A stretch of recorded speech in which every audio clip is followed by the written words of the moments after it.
먼저 잠깐 설명을 드리고 질문 혹시 있으시면 받도록 하겠습니다. 여러분들 세 번째 페이지에 보시면 누가복음의 구조라고 되어 있는 그 페이퍼 다 있으시죠? 거기 보면 제가 7가지로 나눠놨어요. 쉽게 서막, 세례 요한과 예수의 탄생 이야기, 공생의 준비, 갈릴리의 사역, 예루살렘으로 가는 길, 예루살렘 입성과 사역, 복음의 결론, 이렇게 7가지로 나눴는데 이걸 다시 4가지로 더 줄여서 한번 설명을 좀 해보면 나머지는 똑같고요. 1번, 2번, 3번을 예수님이 공생에 하시기 이전에 있었던 일들을 다 모아놨다, 이렇게 보시면 될 것 같습니다.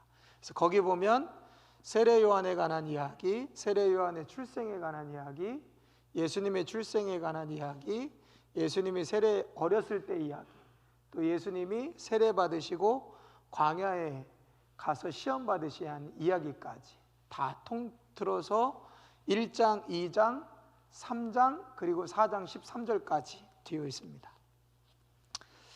그래서 예수님이 공생애 하시기 이전의 이야기들을 비교적 다른 복음서보다 자세하게 다루고 있다.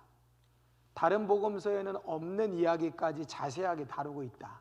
그래서 대표적으로 다른 복음서에는 없는 누가복음에만 나오고 있는 그 이야기 중에 하나가 뭐죠? 예수님이 성전에 유월절 지키러 올라가셨는데 12살 때 어떤 일이 일어나요? 예수의 부모와 함께 성전에 갔다가 잃어버리죠. 그래서 예수가 잃어버린지 몰고 돌아오는데 나중에 잃어버린 줄 알고 올라가 보니까 예수님이 율법 학자들과 같이 얘기하고 있는 장면, 이건 마태, 마가, 요한복음에는 안 나와요. 그러니까 예수님의 어린 시절에 관해서 유일하게 이야기하고 있는 게 누가복음인데, 그래서 예수님의 출생, 세례 요한의 출생도 자세하게 이야기하죠. 예수님의 출생에 관해서도 자세하게 이야기하고 예수님의 어린 시절에 대해서도 자세하게 이야기를 합니다. 그래서 다른 복음서에 비해서 요한복음 같은 경우는 아예 그런 게 안 나오잖아요. 예수님의 출생에 관한 얘기도 안 나오고 세례 요한에 관한 얘기도 거의 없고, 그렇죠? 마태, 마가, 누가, 이 세 복음서 중에서도 가장 많이 예수님의 어린 시절을 다루고 있는 것, 그리고 예수님이 30살 되게 되었을 때 이제 세례 받으시기 이전에 태어나서 30살까지 가장 많은 이야기를 언급하고 있는 게 누가복음입니다. 자, 그래서 여기는 이제 공생 예전이니까 별도로 해놓고 예수님의 공생의 사역을 딱 이렇게 3개로 나눌 수 있어요. 갈릴리에서, 두 번째는 예루살렘으로 가는 길, 그리고 세 번째는 예루살렘에서. 이렇게 딱 뭐로 나눌 수 있습니까? 시간, 사건이 아니라 뭐로? 지역으로 나눌 수 있죠. 누가복음은 딱 지역으로 나눠줘요. 그렇게 의도적으로 지역으로 딱 나눈 거예요. 성경을 한번 보실까요? 4장 11절, 누가복음 4장 11절 한번 보실래요? 누가복음 4장 14절.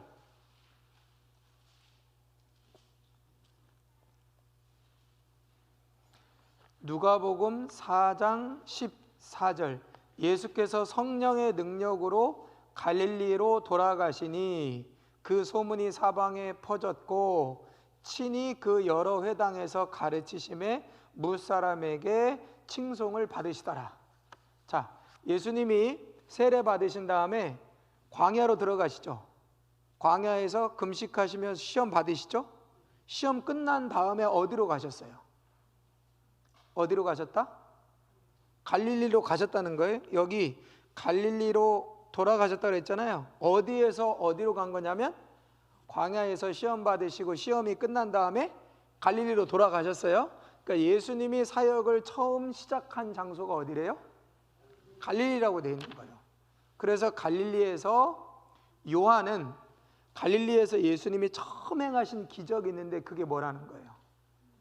가나 지역의 혼인잔치, 갈릴리 가나 지역의 혼인잔치에서 물을 포도주로 바꾸시는 기적이 첫 번째 행하신 기적이다라고 이야기를 하고 있는 거죠. 그런데 어쨌든 누가복음은 예수님이 갈릴리에서 사역을 시작하셨다는 거예요. 그래서 이 4장부터 다음까지는 계속 어디에서 일어난 일이다? 갈릴리 지역에서. 갈릴리는 어디다? 요 북쪽이에요. 북쪽.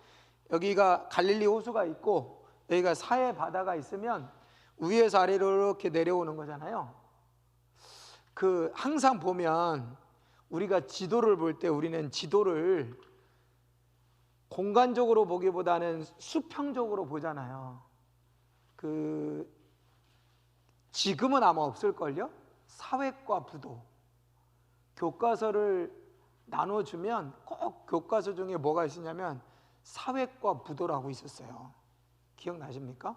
그래서 그 사회과 부도에 보면 지도도 많잖아요. 세계 지도도 있고 대한민국 지도도 있고 해서 충청도 지도 따로, 전라도 지역 따로, 경상도 지역 따로, 대한민국 전체 지도 따로, 기후 나오는 지도 뭐 이런 지도가 있었어요. 그래서 사실은 제가 종종 아이고 어떻게 길을 잘 아세요? 지역을 어떻게 잘 아세요? 그러는데 그냥 그때로 아는 거지 제가 많은 데는 안 가봤는데 대략 그때 배웠던 걸로 그냥 전라도 도시가 어디에 있구나 어디쯤에 있구나 그걸 공부를 했어요. 저희 때는. 근데 지도를 공부할 때 대부분 수평으로 놓고 하잖아요. 이렇게. 그죠? 여러분들이 기억하시는 대한민국 지도는 뭡니까? 이게 대한민국 지도잖아요. 그림 되게 못 그리죠. 근데 사실 이렇게 생겼습니까? 이렇게 안 생겼어요. 이렇게. 그러니까 종이 단면에다 놓고 보면 이렇게 됐지만 사실 지구는 동그랗잖아요. 동그라니까 평면으로 지구본에서 지구를 보니까 우리가 흔히 말하는 세계 지도를 종이에다가 딱 펼쳐놓은 거하고 지구본은 동그랗잖아요. 그 동그란 입체감이 있는 지도로 보면 사실 우리나라는 뭐 크지 않은 나라니까 별로 표시가 안 나는데 그걸 확대해서 보면 사실 우리나라는 어떤 모양으로 되어 있어야 맞습니까? 이렇게 위아래로 똑바로 있으면 안 되고요. 어떻게 있어야 돼요? 약간 옆으로 누워 있어야 되죠. 이렇게. 예? 이렇게 약간 기울어져 있어야 돼요. 우리나라 자체가. 그래가지고 이렇게 똑바로 놓고 본 지도로 하면 이렇게 딱 그러면 여기 뭐 이쪽 옆에 있을 것 같잖아요. 그렇지 않고 이렇게 약간 있으면 이렇게 자르면요 대략 뭐 지하철도 그렇잖아요. 지하철 지도도 지도가 그냥 이렇게 쭉 돼 있지 않습니까? 여기서 이렇게 쭉. 그래서 만약에 1호선을 따지면 서울역에서 인천까지 가면은 이렇게 쭉 일직선으로 해놨잖아요. 지하철에. 저는 촌놈이 처음에 이제 부천에서 학교 다닐 때 올라와가지고 지하철을 다니는데 맨날 1호선이 반듯하니까 저는 진짜 반듯한 줄 알았어요. 진짜 반듯한 줄 알았는데 그리고 뭐 신경 쓸 것도 별로 없죠. 뭐 하나 그랬더니 여기 와서 이제 나중에 관심 깊게 보니까 지하철이 1호선이 어떻게 지나갑니까? 이렇게 지나가요? 절대 안 그렇죠? 서울에서 이렇게 오다가 어떻게 해요? 한번 이렇게 꺾여 내려오잖아요. 어디서 꺾여 내려옵니까? 네? 부평에서 한번 꺾여 내려와요. 부평에서 한번 이렇게 슬 꺾여 내려옵니다. 그래서 이렇게 해가지고 이렇게 가잖아요. 모르세요? 네, 그래요. 지하철 한번 보시면 이렇게 가는 게 아니라요. 이렇게 해서 이렇게 꺾여서 이렇게 내려갑니다. 동인천은 여기고 영등포 그러니까 경기 구로 쪽은 이쪽이에요. 그래서 동인천하고 이렇게 보면요 수평으로 보면 약간 이렇게 내려와 있습니다. 그래서 그 서울 강서나 구로 쪽에서 반듯이 옆으로 가면 어디가 나오는 거예요? 저 청라가 나오는 거예요. 청라 쪽이. 지하철 노선으로 보면 그러니까 단편적으로 보면 영등포에서 쭉 오면 동인천 간다고 생각하잖아요. 그렇지 않고 정확하게 위치상으로 보면 내려왔다가 이렇게 가는 겁니다. 그러니까 사실 저 서울보다 인천이 훨씬 어디예요? 위도상으로? 아래쪽이에요. 훨씬 아래쪽입니다. 이게 무슨 얘기를 하려는 거 하는가 하면 이게 이 지도를 봐도 우리가 단편적으로 보느냐 이게 공간적으로 보느냐의 차이가 있는데 어쨌든 이렇게 저도 이렇게 보면 한강이 수평적 지도에서 뭐 한강이 어떻게 되어 있습니까? 저쪽에 동쪽 저 북한강에 있는 동쪽 해가지고 이렇게 내려와 가지고 이렇게 돼 있잖아요. 수평적 지도로 보면. 서울을 수평적으로 그림을 그릴 때 한강이 이렇게 흘러서 이렇게 해서 이렇게 간단 말이에요. 그러면 아니 어떻게 물이 아래로 내려오는 건 이해가 되는데 다시 위로 올라가잖아요. 전혀 그게 이해가 안 되세요? 그냥 그림으로 놓고 보면 한강이 이렇게 내려갔다가 그냥 쭉 내려가야 맞죠. 여기가 위고 아래니까. 그런데 이렇게 갔다가 보세요. 이렇게 해서 올라가서 이렇게 가요. 그 이렇게 올라가면 이쪽에 뭐가 있어요? 한강 하구에 있는 도시가 뭡니까? 한강 하구에 있는 김포가 한강 하구 쪽에 있는 거잖아요. 거기서 쭉 더 내려가면 어디가 나와요? 쫙 김포 끝에가 나오잖아요. 그죠? 강화하고 김포 사이 거기 나오잖아요. 근데 수평적으로 보면 한강이 이렇게 흐른다니까요. 물이 아래로 내려갔다가 다시 위로 올라가는 거예요. 근데 그게 가능한 이유가 뭡니까? 공간적으로 보여야 되죠. 지형적으로. 물은 높은 곳에서 낮은 곳으로 흘러가니까 사실은 이렇게 해서 이렇게 흘러가는 것 같은데 이걸 지구라고 하는 평면이 아니라 입체로 보면 어떻게 되는 거예요? 이쪽이 높고 이쪽이 낮은 거예요. 이렇게 기울어져 있는 거예요. 땅이 이렇게 됐다고요. 땅이 이렇게 됐기 때문에 이렇게 해서 이렇게 내려가는 거죠. 그러니까 우리가 평면으로 보면 이쪽이 위고 이쪽이 아래인데 실제적인 공간적으로 이해를 하면 이쪽이 위고 이쪽이 아래인 거예요. 그러니까 우리의 사고가 너무 평면적 사고를 하다 보니까 그냥 평면적 사고를 하다 보니까 무시되는 것도 많고 생각하지 못한 것도 굉장히 많거든요. 이거는 뭐 이런 측면에서는 그게 그렇게 해당되어지지 않는 부분인데 그냥 여기가 위쪽이니까 물이 아래쪽으로 흐르겠죠. 당연하겠죠. 여기가 위고 여기가 평면으로 보나 여기가 북쪽이고 여기가 아래쪽이니까 위에서 아래로 흐르니까 맞겠다 싶은데 이것도 마찬가지죠. 물이 위에서 아래로 흐르니까 지대가 어디가 높겠어요? 당연히 위쪽이 높겠죠. 지대는 여기가 아래쪽이 높겠죠. 그런데 여러분들이 알고 계시는 것처럼 사해가 뜻이 뭡니까? 사해가 죽은 바다라는 뜻이에요. 그럼 여기는 바다가 아니잖아요. 바다. 근데 이제 바다라는 별명이 붙어 있단 말이에요. 여기는 물이요 어디론가 빠져나가는 게 높은 곳에서 흘러서 물이 들어왔으면 어디론가 빠져나가야 되잖아요. 근데 지대가 낮아요. 지대가. 그럼 지대가 낮은 곳에 있는 물이 더 낮은 곳으로 흘러가는 곳이 있어야 되잖아요. 근데 이게 그렇지 못한 지역을 띄고 있습니다. 그래서 이 지역을 보면 북쪽이 높은 지역. 그래서 여기는 산악 지역이에요. 여기 헐몬산이라고 하는 높은 산이 있어요. 그래서 산에서부터 흘러내려오는 물이 갈릴리 호수에서 모였다가 비가 많이 올 때는 어떻게 해요? 비가 많이 오니까 갈릴리 호수의 양이 많아지겠죠. 그럼 마치 저수지에 많아지면 물이 흘러내려가듯이 요단강에 물이 많아져요. 요단강에 물이 많아졌다가 물이 사해로 흘러 들어오겠죠. 근데 또 비가 안 올 때는 또 안 오거든요. 그럼 어떻게 했어요? 갈릴리 호수의 물이 줄어들면 당연히 여기 요단강도 어떻게 해요? 물이 많지 않으니까 아주 그냥 쫄쫄쫄 흘러가는 정도밖에 안 되겠죠. 그런 이제 구조를 가지고 있습니다. 자, 그런데 예수님이 사역을 어디에서 시작하셨다고요? 갈릴리에서 시작하셨어요. 갈릴리에서 여기저기에서 이런 일들 저런 일들을 많이 행하셨다. 그게 4장 14절부터 시작이 되어집니다. 그러다가 9장 51절에 가면 장소가 바뀌어요. 자, 9장 한번 보실래요? 9장 51절입니다.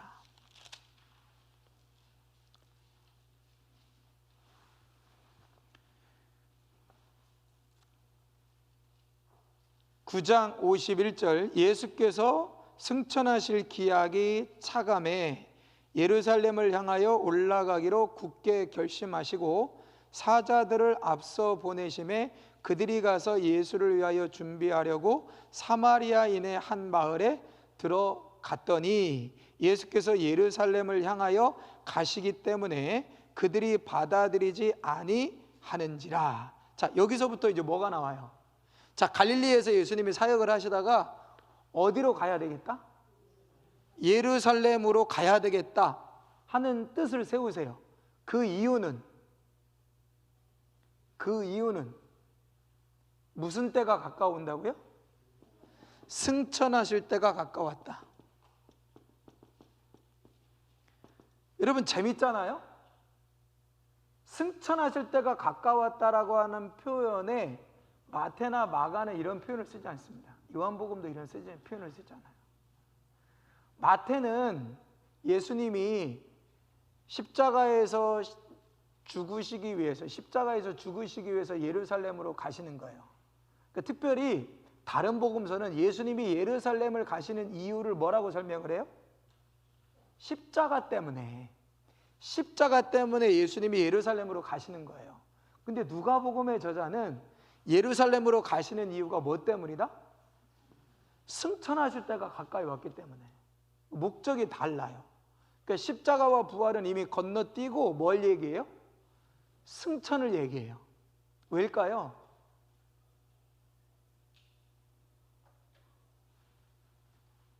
마태복음, 마가복음, 요한복음은 승천하시려고 예루살렘에 가는 게 아니라 십자가에서 죽으시려고 예루살렘으로 가야 된다고 얘기해요.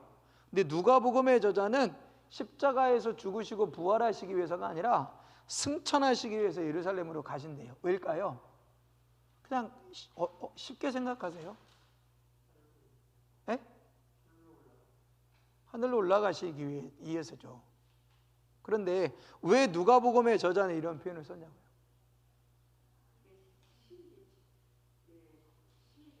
십자가에 못 박힐 때와 승천하실 때가 연도가 다르기 때문에 이쪽이 먼저 십자가에 돌아가서 승천하는 걸 보는 사람들이 얘기하는 사람이 승천하신 것을 본 십자가가 먼저고 십자가를 지고 돌아가시던 시대하고 지금 이거 얘기하는 시대는 다르기 때문에 한 번 더 생각해 보실래요? 혹시 또 다른 대답이 있을까요?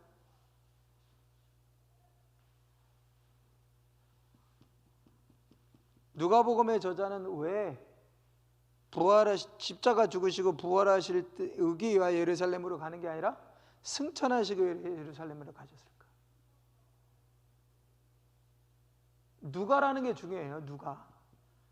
이 복음서의 저자가 누가라고 하는 게 중요해요. 네? 이방인이니까.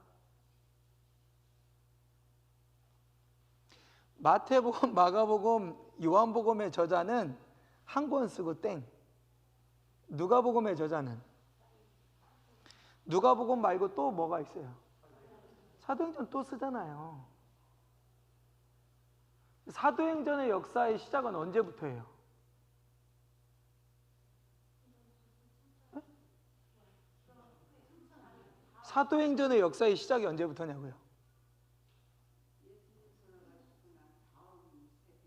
그러니까 정확한 시점은 사도행전의 시작의 시점이 언제예요? 승천이에요. 예수님이 승천하시면서 제자들에게 뭐라고 말씀하십니까?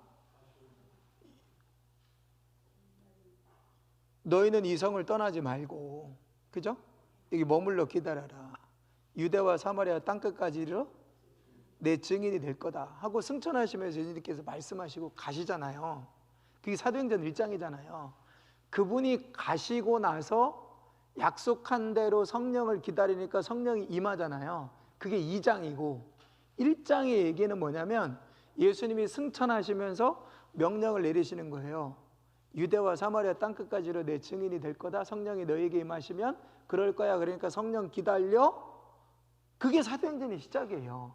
그러면 승천하실 때가 가까이 왔다는 것을 이야기하는 건 누가복음의 저자의 입장에서는 승천까지가 끝나야 누가복음 한 권이 끝나는 거예요. 그리고 승천하시면서부터 이제 어떻게 하는 거예요? 2권 사도행전이 시작이 되는 거예요. 그러니까 지금 지난주에 말씀드린 것처럼 누가복음의 저자는 1권 쓰고 2권 썼다 그랬잖아요. 차례대로.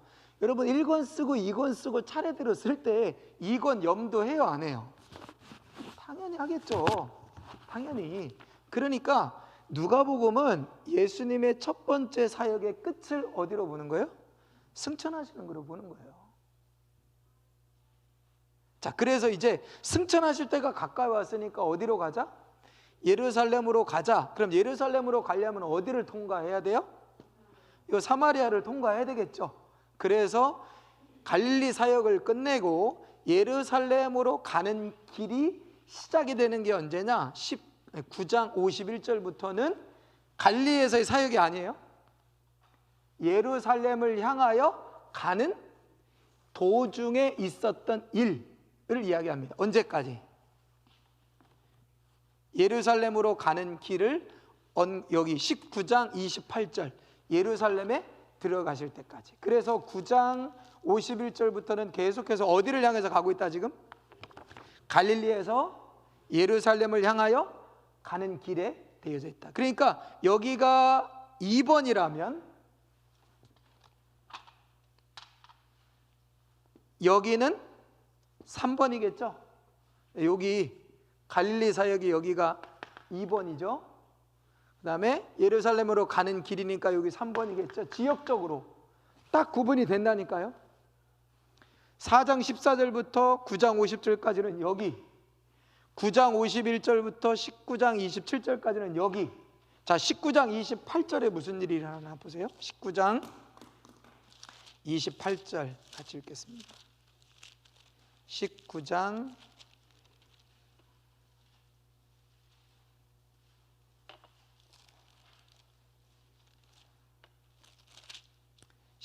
28절 예수께서 이 말씀을 하시고 예루살렘을 향하여 앞서서 가셨다. 나오죠? 감람원이라 불리는 산 쪽에 있는 벳바게와 베다니 가까이 가셨을 때 제자들 둘을 보내시며 맞은편 마을로 가서 한 번도 타보지 않은 나귀를 데리고 와라. 그래서 그 나귀를 타고 예수님이 어떻게 하세요? 예루살렘에 입성하시는 장면이 28절부터 나오는 거예요. 자, 여기서 이제 그러면 요 28절 이후부터는 이제 어디? 4번 여기 예루살렘에서 있었던 일이다. 그래서 누가복음은 지역적으로 이거를 구분하기가 굉장히 쉽게 용이하게 되어 있다라고 하는 겁니다. 이거를 이제 왜 말씀을 드리냐면 저희가 다음 주에 사도행전을 이야기할 때 사도행전은 마치 어디에서 어디 가고 어디에서 어디 가고 어디에서 어디 가고 여행을 기록하는 것처럼 어디서 무슨 일이 있었고 어디서 무슨 일이 있었다라고 하는 것을 자세하게 기록하고 있는 게 사도행전인데 그 사도행전에 기록하는 방식이 누가복음에도 비슷해요. 그래서 여러 가지 사건들이 있지만 누가복음의 저자는 의도적으로 자 예수님에 관해서 설명을 할 건데 자 예수라는 분이 어떻게 태어나셨고 어린 시절 어떤 일이 있었고 예수가 왜 하나님의 아들이냐면 이런 걸 딱 준비한 다음에 예수님이 이런 일을 하셨는데 첫 번째는 갈릴리에서 이런 일을 하셨어요. 갈릴리에서 병자도 고치고 기적도 행하시고 이런 일을 하셨습니다. 그런데 그러다가 예수님이 승천하실 때가 가까우니까 예루살렘으로 가야 되겠다 하고 맘먹으시고 이제 갈릴리가 아니라 갈릴리에서 예루살렘으로 향하여 가는 도중에 예를 들면 사마리아나 다른 지역에서 예수님이 행하신 기적과 가르침 이런 것들을 행하셨다는 거예요. 그러다가 예수님이 이제 어떻게 해요? 예루살렘에 들어가셨다는 거죠. 그래서 예루살렘에 들어가셔서는 거기서 십자가 지시고 죽으시고 부활하셨다. 부활하신 주님이 제자들을 만났다라고 하는 것까지는 다 어디에서 일어난 일이에요? 예루살렘 안에서 일어난 일이다 하고 지역적으로 여러분들이 누가복음을 볼 때는 1번 예수님이 공생의 이전, 2번 갈릴리에서, 3번 갈릴리를 떠나서 예루살렘으로 향하는 길, 그 다음에 4번은 예루살렘 안에서 이렇게 딱 이해를 하시면 돼요. 근데 이게 이제 사도행전으로 가면 이제 어떻게 돼요? 사도행전으로 가면 이게 거꾸로죠. 갈릴리에서 시작해가지고 사마리아에서 유대에서 예루살렘으로 갔잖아요. 자, 예루살렘에서 예수님이 십자가에서 죽으시고 부활하신 다음에 승천하셨죠. 제자들이 어디서 성령 받습니까? 여기서 성령 받죠. 예루살렘을 떠나지 말고 약속한 성령을 기다려야 했으니까 여기서 성령 받아요. 여기서 성령 받고 나서 예수님이 제자들에게 뭐라고 말하냐면 성령이 너희에게 마시면 너희가 권능을 받고 어디에서부터? 예루살렘과 유다와 사마리아와 땅끝까지. 그러면 이 갈릴리는 땅끝에 포함될까요? 사마리아에 포함될까요? 땅끝에 포함되는 거예요. 그러니까 여러분이 갈릴리라고 하는 것이 얼마나 사람들에게 변방이었느냐. 이게 유대 사람들, 예루살렘 사람들이나 유대 사람들은 그러니까 지금보다 훨씬 더 지금이야 사실 사실 우리나라에 서울 사람이 있습니까?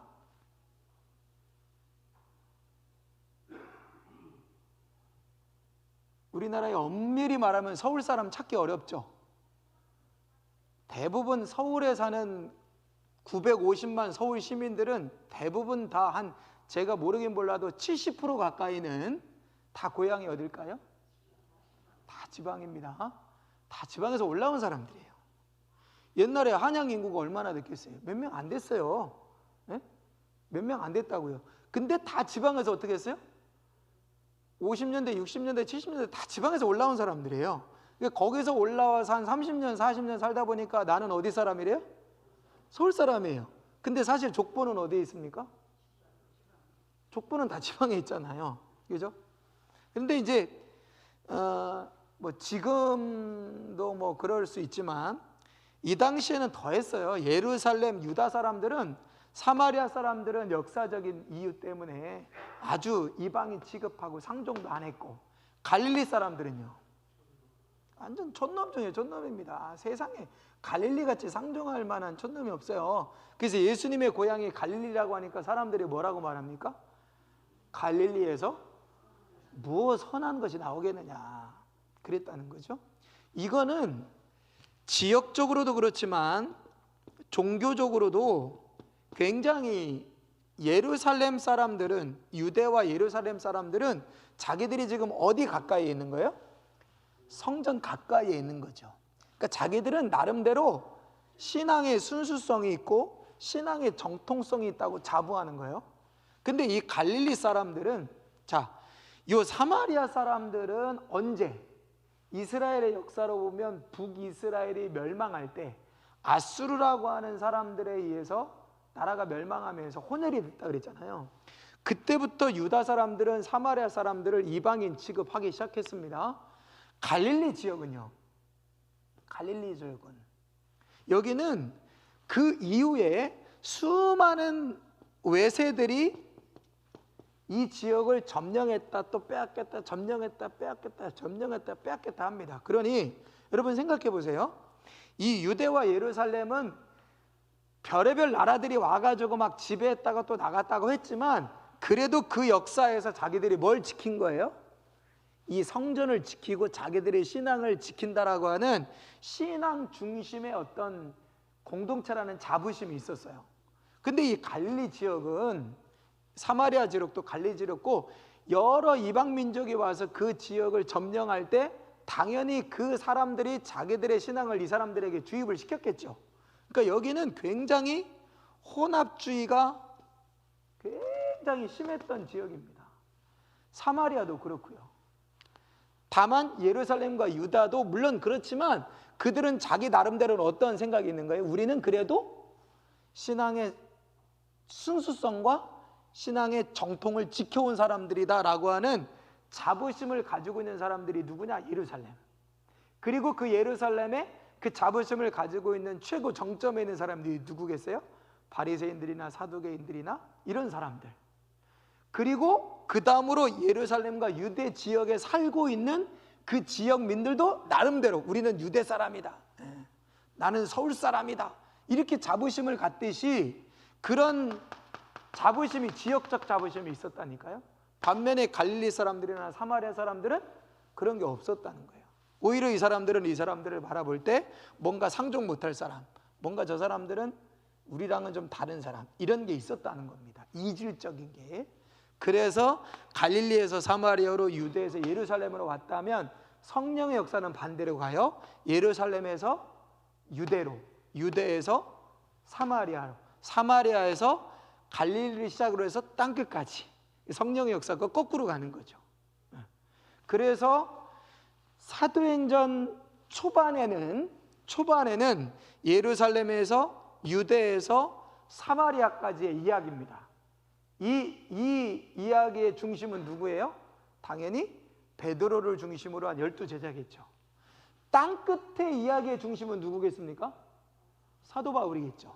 그래서 사도 바울이 갈릴리를 넘어서 땅 끝에서 시작되어진 복음 전도는 어떻게 되느냐? 그래서 사도행전 13장에 사도행전 안디옥 교회에서 바울과 바나바가 1차 파송을 받는 이야기는 땅 끝에서 어디를 갔다, 이런 이야기가 전해지는 거예요. 그러니까 누가는 아주 철저하게 예수님에 관한 이야기나 예수님의 제자들에 관한 이야기를 뭐로 풀고 있다? 지리적인, 지역적인 이 관점으로 계속 풀어가고 있다라고 하는 겁니다. 그래서 누가복음이나 사도행전을 아주 단순하게 보면 갈릴리에서 사마리아에서 유다에서 예루살렘으로 시작된 예수님의 사역이 다시 예루살렘에서 유대에서 사마리아, 갈릴리아 땅끝으로 이어지는 이런 형태를 가지고 있는 게 누가복음 1권, 누가복음 2권, 사도행전 2권을 보여주고 있다라고 하는 것을 제가 정리를 좀 해드리려고 요 처음에 나타난 구절, 이제 여기서부터는 갈릴리에서 일어난 일들이에요. 자, 이제 여기서부터는 갈릴리를 떠나서 예루살렘으로 가는 도중에 일어난 일들을 기록할 겁니다. 자, 여기서부터는 예루살렘에 들어가서 일어난 일들을 기록할 거예요 하고 누가가 아주 친절하게 설명을 해주면서 구분을 하고 있다. 그러니까 여러분들이 누가복음을 딱 머릿속에 집어넣으실 때는 이걸 가지고 집어넣으면 아주 쉽다는 거예요. 1장부터 4장 13절까지는 이렇게, 4장 14절부터 9장 50절까지는 이렇게, 9장 51절부터 19장 27절까지는 여기서, 19장 28절부터는 예루살렘에서, 이렇게 4등분을 딱 해놓으면 누가복음의 그림을 전체적으로 이해하시는 데 도움이 되실 것 같다라는 말씀을 드립니다. 자, 혹시 이번 주에 누가복음 본문을 읽으시면서 궁금하셨던 부분들이 있으면 질문을 좀 받고 질문에 대한 답을 좀 드리고 또 정리를 좀 한번 하도록 하겠습니다.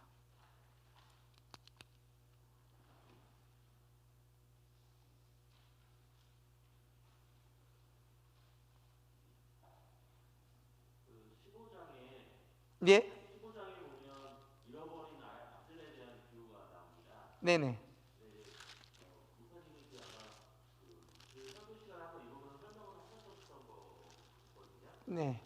율법하고의 관계라고 했었던 것 같은데, 근데 그 성경을 읽다 보면 솔직히 잘 이해가 안 가요. 내가 아버지 입장이라는 청소인데 작은 아들을 어쨌든 간에 다시 들어오고 싶어서 하겠지만 큰 아들이라는 입장에서 보면 이해가 잘 안 가거든요. 그 부분이 아직도. 그러니까 뭐 율법하고 그런 거라고 설명을 때 한번 그 설교 시간에 한번 하셨었는데, 근데 그 부분은 참 계속 읽어봐도 좀 이해는 잘 안 돼서 그 부분을 다시 한 번만. 어떤 부분이 큰 아들의 입장이 이해가 안 되신다는 건가요? 아니면 비유의 아버지의 태도가 그 비유에 나오는 아버지의 태도에 관한 부분을, 자, 일단은 누가복음 15장은 그 잃어버린 것에 관한 비유를 이렇게 모아놓은 장이잖아요. 누가복음 15장 1절이 어떻게 시작하는지를 보세요. 누가복음 15장 1절 같이 한번 읽어보겠습니다.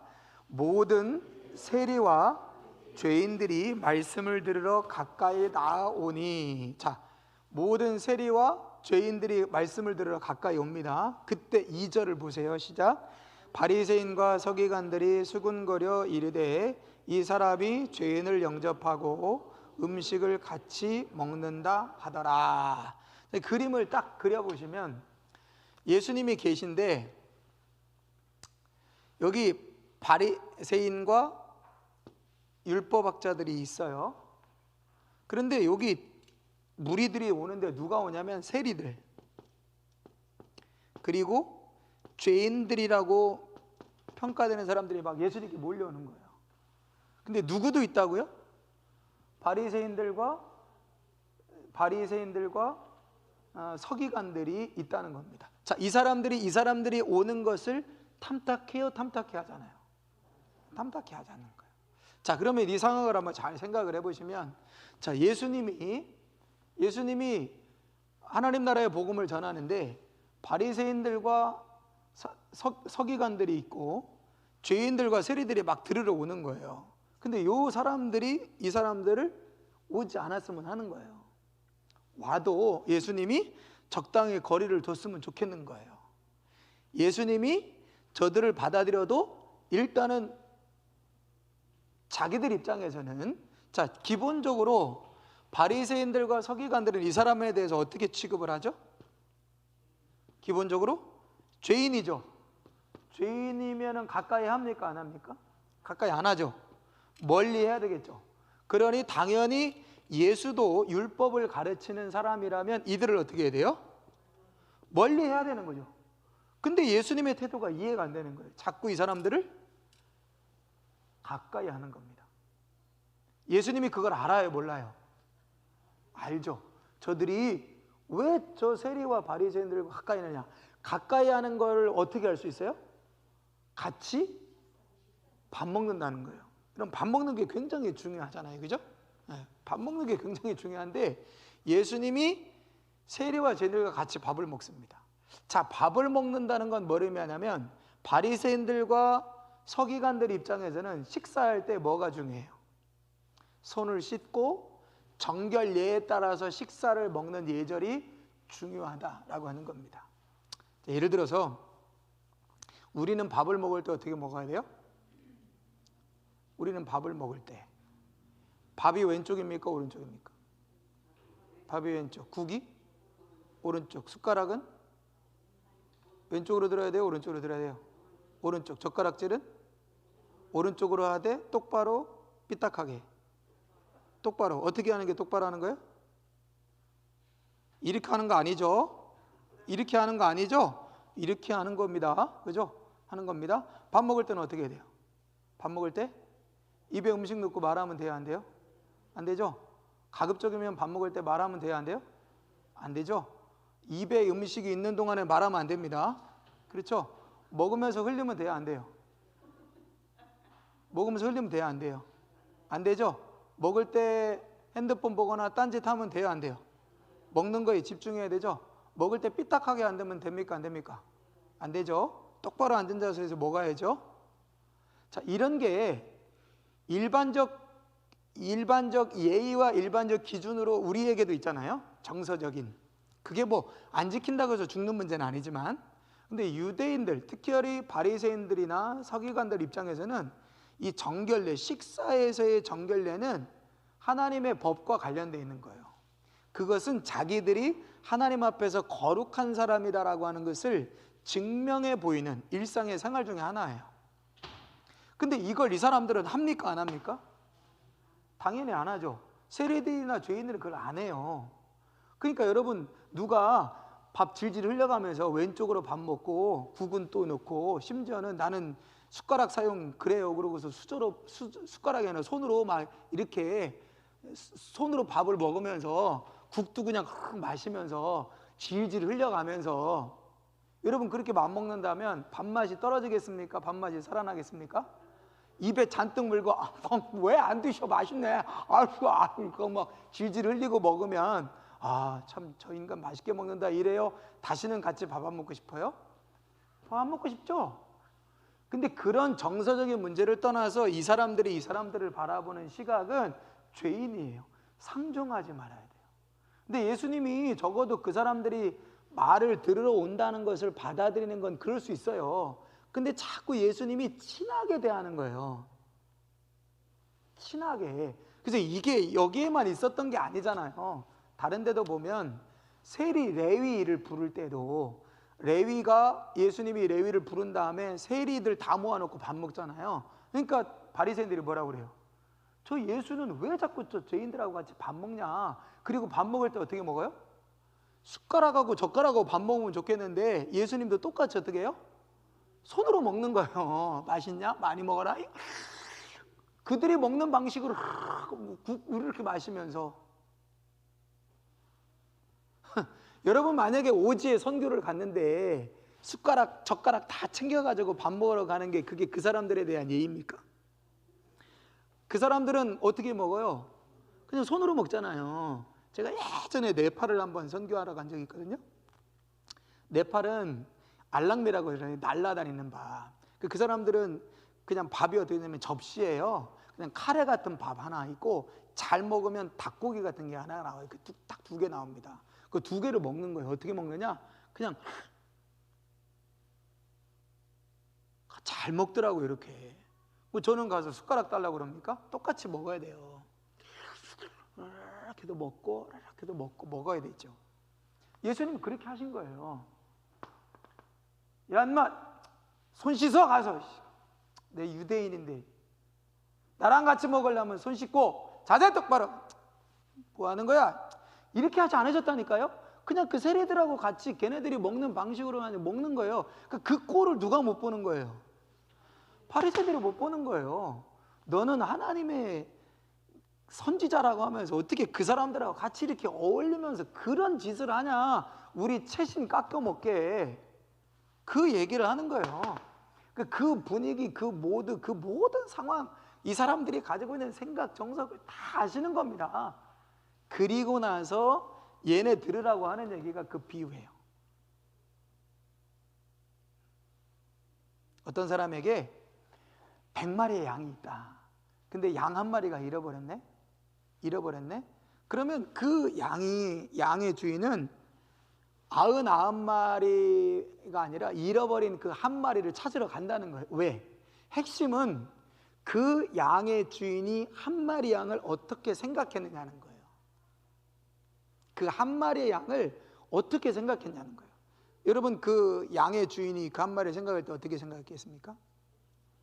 어차피 다 키워가지고 양턱 깔고 죽일 놈이요. 어차피 한 몇 년 있으면 나이 들어서 다 죽어. 지금 죽으나 조금 있다 죽으나 그래요. 냅둬. 이랬다면 찾으러 갔을까요? 안 찾으러 갔을까요? 안 찾으러 갔을 겁니다. 지금 얘가 얼마나 두려워할까? 지금 얘가 길을 잃고 얼마나 방황할까? 사자들이나 이리들의 앞에서 지금 두려워 떨고 있지는 않을까? 그 생각을 하고 갔다는 거예요. 어떤 여인이 약속 그 남편에게 받은 정혼 예물을 잃어버리잖아요. 그죠? 그거를 잃어버려요. 근데 그거를 밤새도록 찾잖아요. 그걸 찾다가 10개 중에 잃어버린 것을 찾지 않습니까? 그 여인이 그걸 찾을 때 어떻게 했냐고요. 처음에 나 좋았지 지금은 그렇다고 마음이 중요하지 뭐 그게 중요한가? 이러지 않았다고요. 여전히 그 여인에게는 그 정원으로 받은 그 선물이 곧 뭐예요? 남편의 마음인 거죠. 그 마음을 잃어버리고 싶지 않아서 온 집안을 다 뒤집어서 찾은 겁니다. 마지막 3번째 비유는 뭐냐면 아버지에게 아들 둘이 있는데 한 아들이 말도 안 되는 행동을 해요. 그래서 그 아들이 유산을 가지고 나갑니다. 다 탕진하고 돌아와요. 근데 그 아들을 기다리다가 둘째 아들이 돌아온 걸 보고 그를 용서해 주잖아요. 그게 아버지가 아들에 대해서 어떤 마음을 가지고 있었냐는 거예요. 어떤 마음을 가지고 있었냐. 그걸 예수님이 말씀하시는 게 뭐냐면 내가 지금 이 사람들을 향해서 어떤 마음을 가지고 있는지를 너희들은 모른다는 거예요. 지금 이 사람들을 뭐로 봅니까? 죄인으로 보는 거죠. 너희는 죄인이다. 너희는 손도 씻지 않는다. 죄인으로 보는 겁니다. 근데 예수님은 이 사람들의 행동이 아니라 뭘 보는 거예요? 예수님의 말씀을 듣고자 나온 그 마음을 보시는 거죠. 근데 이 사람들은 이 사람들의 마음을 못 본다는 거예요. 아예 안 본다는 거예요. 그러니까 첫째 아들의 가장 큰 문제는 아버지의 마음을 모르는 거예요. 아버지의 행동만 보지 아버지의 마음은 모르는 거예요. 100마리의 양 중에 잃어버린 1마리를 찾아가는 그 양의 주인은 99마리가 보면 이런 거죠. 우리 주인 미쳤나? 우리는 어떡하라고 1마리 찾으러 가? 하고 행동을 보는 거죠. 그런데 뭘 못 보는 거냐면 그 한 마리 잃어버린 양을 찾아가는 그 목자의 마음은 못 보는 거예요. 그러니까 예수님이 이 비유를 말씀하신 배경이 언제나 중요합니다. 모든 배경은, 모든 기적과 모든 사건은 그것이 일어난 시작, 그것이 말하는 사건의 배경이 굉장히 중요한 거예요. 그러니까 여러분 1절과 2절이 사실은 우리에게 별로 의미가 없어 보이고 3절부터 비유가 시작되어지는 것 같지만, 내용은 3절부터지만 예수님이 그 내용을 비유로 말씀하신 그 배경과 이유는 1절, 2절에 다 나와 있어요.